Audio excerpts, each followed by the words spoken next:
ఏపీని మావోయిస్టు రహిత రాష్ట్రంగా చేస్తామని ఏపీ డీజీపీ హరీష్ కుమార్ గుప్తా తెలియజేశారు. ఇక రంపచోడవరంలో పర్యటించిన డీజీపీ మావోయిస్టు నుండి కూడా స్వాధీనం చేసుకున్న ఆయుధాలను పరిశీలించారు. మావోయిస్టు నేత దేవ్జీ మా అదుపులో లేరని ఈ సందర్భంగా ఆయన తెలియజేశారు. మావోయిస్టుల కోసం ఆపరేషన్ సంభవే కొనసాగుతుందని డీజీపీ అన్నారు. దీనిపై మరింత సమాచారాన్ని మా ప్రతినిధి శ్రీరామూర్తి అందజేస్తారు. ఆంధ్రప్రదేశ్ ని మావోయిస్టుల రహిత రాష్ట్రంగా చేస్తామని చెప్పి ఏదైతే ఏపీ డీజీపీ హరీష్ కుమార్ గుప్తా ప్రకటించారు.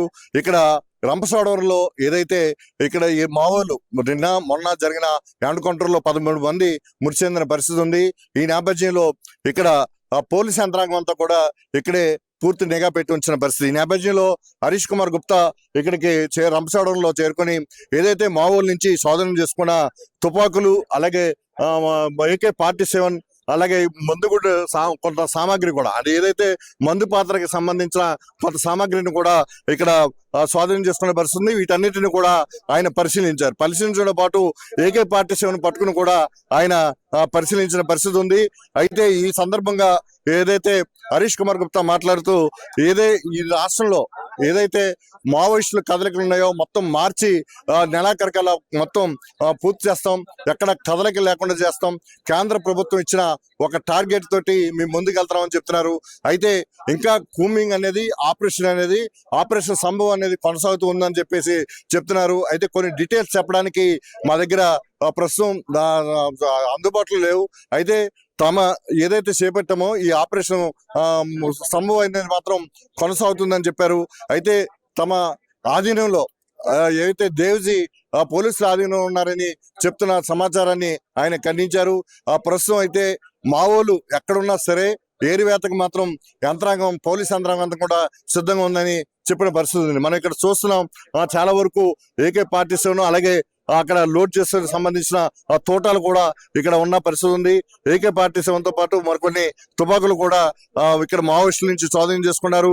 అయితే ఈ రోజు రంపచోడవరం ఇక్కడ డిగ్రీ కాలేజీలో ఆయన హెలికాప్టర్లో దిగారు. ఆ విశాఖ నుంచి ఇక్కడికి హెలికాప్టర్లో వచ్చిన హరీష్ కుమార్ గుప్తా ఇక్కడ మారేడుమిల్లి అభయారణ్యం, AOB ప్రాంతాల్లో ఇక్కడ ప్రత్యేకించి ఏరియల్ సర్వే నిర్వహించారు. ఇక్కడ ఏ విధంగా కదలికలు ఉన్నాయో కూడా ఇక్కడ ఏదైతే అడిషనల్ ఇంటెలిజెన్స్ చీఫ్ అలాగే అడిషనల్ DG ఇక్కడ మహేష్ చంద్ర లడ్డా తోటి, అలాగే ఇక్కడ SP అమిత్ బడ్డర్, అలాగే OSD పంకజ్ ఇతర అధికారులతో కూడా ఆయన కాసేపు సమీక్షించిన పరిస్థితి ఉంది. ఏదైనా రాష్ట్రంలో మీరే చూస్తారు, మావోయిస్టుల రహిత రాష్ట్రాన్ని చేయబోతున్నాం. కేంద్రం నుంచి ఉన్న ఆదేశాలతోటి మొత్తం ఏపీ పోలీస్, కేంద్ర భద్రతా బలగాలు కలిపి ఈ మావోయిస్టులు కదలికల పట్ల పూర్తి స్థాయిలో నిఘా ఉంచాం. ఎక్కడ నిఘా ఉంచినా లొంగిపోతే కనుక వారికి పునరావాసం కల్పిస్తాం, వారికి ఏదైతే అవార్డులు ఉన్నాయో కూడా అందజేస్తామని కూడా ఆయన ప్రకటించిన పరిస్థితి. అయితే మరికొంత సమాచారం చెప్పడానికి కాస్త గోప్యం అవసరం ఉంది. ఇంకా ఆపరేషన్స్ అయితే ఈ అల్లూరు జిల్లా అభయారణ్యం, మిగిలిన ప్రాంతాల్లో కూడా, మైదాన ప్రాంతాల్లో కూడా ఎక్కడున్నా సరే ఇక్కడ ఈ కదలికల పట్ల ప్రత్యేక దృష్టి పెట్టాం, ప్రత్యేక నిఘా పెట్టామని కూడా ఆయన చెప్పిన పరిస్థితి. అయితే ఇప్పుడు ఇక్కడ రంపచోడవరం ప్రభుత్వ ఆసుపత్రిలో ఇక్కడ చూసినట్లయితే ఇక్కడ ఇంకా 11 మంది మృతదేహాలకి ఇక్కడ పోస్ట్ మార్టం నిర్వహించాల్సి ఉంది. మొన్న జరిగిన